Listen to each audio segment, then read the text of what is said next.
considered myself very loving, so when I got married 7 years ago, it marked the end of my relationships with women, naturally, except for my wife. Putting the wedding ring on my chosen one's finger, I understood clearly that this was my choice. That she was my better half and my last love. I had never been so sure before. But life has its own plans for us, without asking for permission. After the wedding, we started living separately, even though my wife's mother had a nice house in the suburbs where she lived alone. My wife's parents' life didn't go well, and her father decided that his wife would raise their daughter by herself. I don't judge his decision, but I still hear the hurt in my wife's voice when she talks about her father.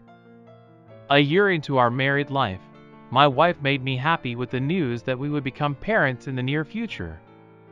I literally carried her on my hands, never wanting to leave her alone for a moment.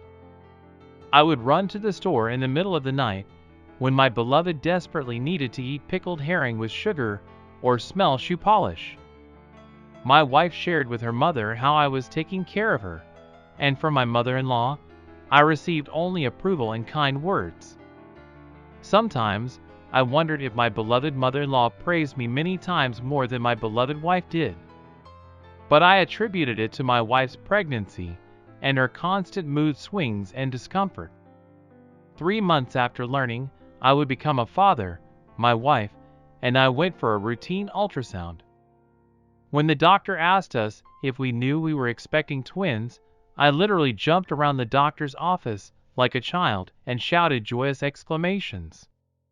My beloved, on the other hand, covered her face with her hands, and through her ambiguous sobs, I understood that she was crying.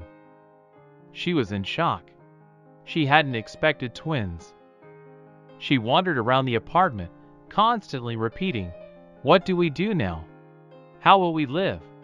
I couldn't console her.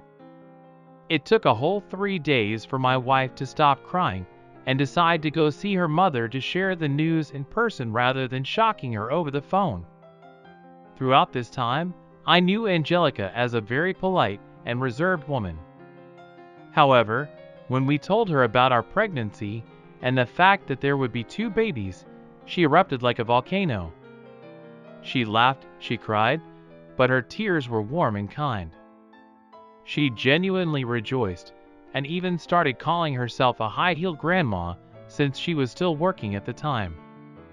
Then she threw a joke my way that completely erased the boundaries between us.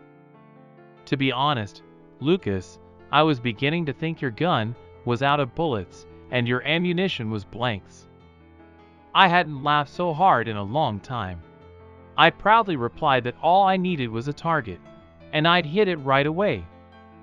Surprisingly, all 3 trimesters passed quickly. My wife gave birth to the most beautiful babies, whom we named James and Evelyn. We had a family meeting, and it was decided that my mother-in-law would help us for the first month. She took a leave from work and moved into our apartment. That's when hell broke loose. My wife became very nervous and irritable. She constantly said that she no longer felt like a woman and considered herself nothing more than food for our twins. My mother-in-law tried to calm her down, but it only led to conflicts. The twins took turns sleeping. For a month, there was never a moment when they both fell asleep at the same time. I went to work as if it were a holiday. There, despite the pile of papers and a heap of tasks, I could somehow relax. My mother-in-law also confessed that she dreamed of returning to work soon. Meanwhile, the month came to an end, and Angelica had to leave us and go back to work. My wife was struggling immensely. She became more aggressive and indifferent. Sometimes, she would lock herself in the bathroom to avoid hearing the baby's cries. Understanding that my wife couldn't cope, I started working remotely and took care of the children during the day. This continued for 10 months, and I thought things couldn't get worse. But then the children started walking. I felt like a zookeeper or a supervisor in a wildlife conservation project, trying to save an endangered species. While James tried to put something in the toilet, Evelyn would wash her hands in the same toilet. When Olivia fell asleep, James felt it was his duty to poke his sister with his finger. In short, we were struggling. We started venting our anger and exhaustion on each other, and quarrels began. Once, when my mother-in-law came to visit and heard our latest argument, my wife and I received a scolding that I will remember for the rest of my life. Angelica was strict and very determined. I found myself enjoying submitting to her. A little later, my life took a complete turn. My wife stopped feeding the children and decided to go back to work. I continued to work remotely. To make things easier, including financially, we stopped renting an apartment and all moved into my mother-in-law's house. My wife left for work early and returned quite late.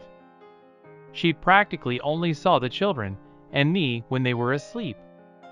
She decided to devote herself to work and, it must be said, achieved quite good results. Towards me, she became cold and indifferent. I felt it, but still, the man in me would take over, and when everyone was asleep, I would literally beg for my 10 minutes of marital duty from her. With my mother-in-law, everything was much simpler. We spent time together, raised the children, had tea, went for walks, watched TV together. I started to notice that I liked her scent. It was somehow intoxicatingly smart and very attractive. When she dressed in tight jeans for a walk, I couldn't take my eyes off her rear, which swayed slightly as she walked.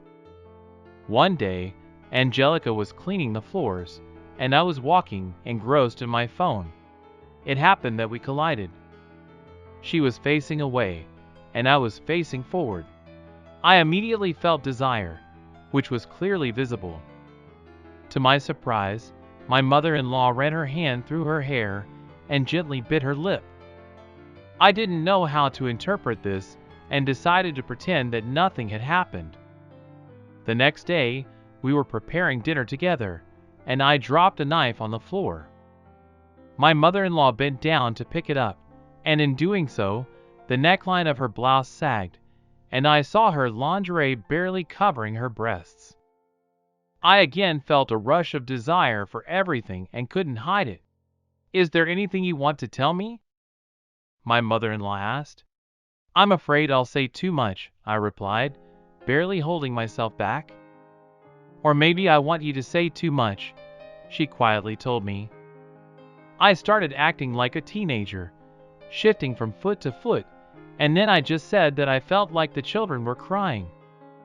But then my wife returned from a business trip and confessed to me that she had cheated on me with her boss. To say that I was deeply upset would be untrue. In a way, I was even glad because morally I had already been unfaithful to my wife, but only with her own mother. We decided that as long as the children were young, we would pretend to be a happy family, and in a few years, we would decide how to proceed.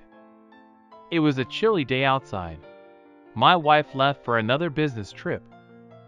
I was home alone with the children, and my mother-in-law was visiting a friend.